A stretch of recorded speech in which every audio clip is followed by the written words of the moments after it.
The House Quad Committee recommends a full-scale legal offense against Harry Roque for his ties to Lucky South 99. Vice President Sara Duterte and House Speaker Martin Romualdez's trust and approval ratings take a nosedive in a survey. Erwin and Ben Tulfo are the top senatorial bets in the latest Pulse Asia survey. The Commission on Elections junks the petition to disqualify doomsday preacher Apollo Quiboloy's bid for the 2025 senatorial election. And hundreds of patients are forced to evacuate after Israel orders the closure of one of northern Gaza's last functioning hospitals.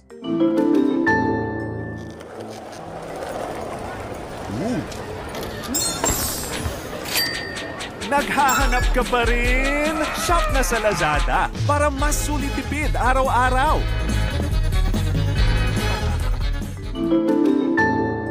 The House of Representatives Quad Committee wants government agencies to mount a full legal attack against former Rodrigo Duterte spokesperson Harry Roque for his ties to Porac scam hub Lucky South 99 and his escape to the UAE in the face of congressional warrants. Roque already faces human trafficking and money laundering complaints with the Justice Department in connection with Lucky South 99. Due to the lack of court warrants, Roque was able to leave the country.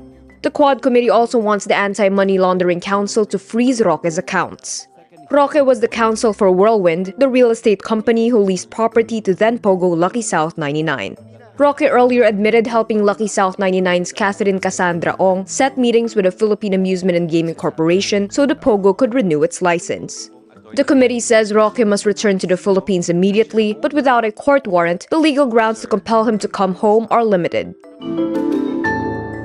Vice President Sara Duterte and House Speaker Martin Romualdez's trust and approval numbers take a double-digit dive in the latest Pulse Asia survey. From 61% of Filipinos trusting Duterte in September, her score dips to 49% in November.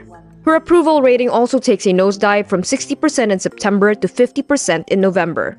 Meanwhile, Romualdez remains the least trusted among the country's top 4 officials. Only 21% say they trust him in November, down from 31% in September. His distrust rating rises to 35%, up from 25% in September. The survey was conducted from November 26 to December 3 as the House of Representatives were investigating Duterte's alleged misuse of public funds.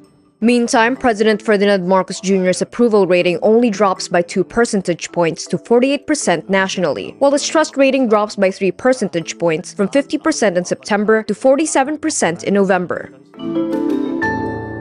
A recent Pulse Asia survey reveals Filipinos' pre-election picks for the 2025 midterm elections.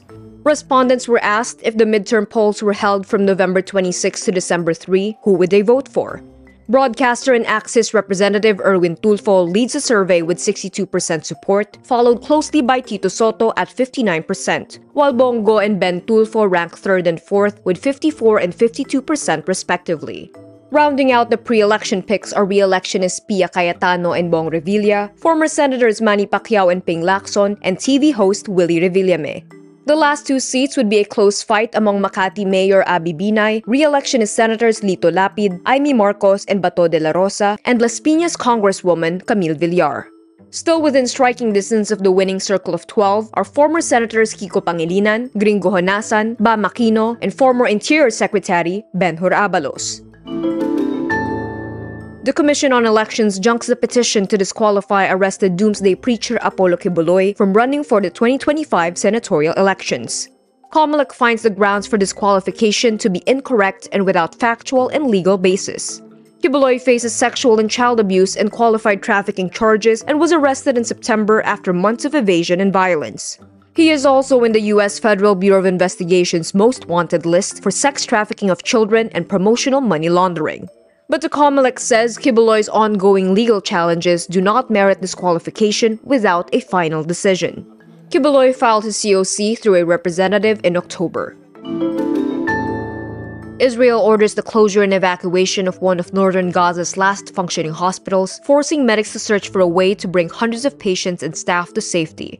Kamal Adwan hospital head Hussam Abu Safiya says obeying the shutdown is next to impossible due to the lack of ambulances to get the nearly 400 patients out safely. He also says the hospital is under heavy bombardment and direct targeting of the fuel tanks, which can cause civilian mass casualties. The Israeli military has yet to comment on Abu Safiya's remarks.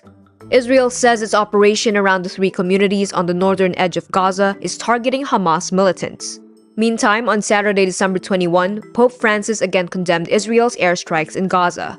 Francis opened his annual Christmas address saying, "Yesterday, children were bombed. This is cruelty. This is not war." In book excerpts published in November, the pontiff said some international experts said that what is happening in Gaza has the characteristics of a genocide. Israeli Diaspora Affairs Minister Amichai Chikli criticized Francis's comments, saying the Pope's remarks amounted to a trivialization of the term genocide. And that's today's wrap. I'm Kara Oliver. Thank you for watching. Click the link below for the full story. Follow us on Rappler's YouTube, Facebook, X, Instagram, and TikTok.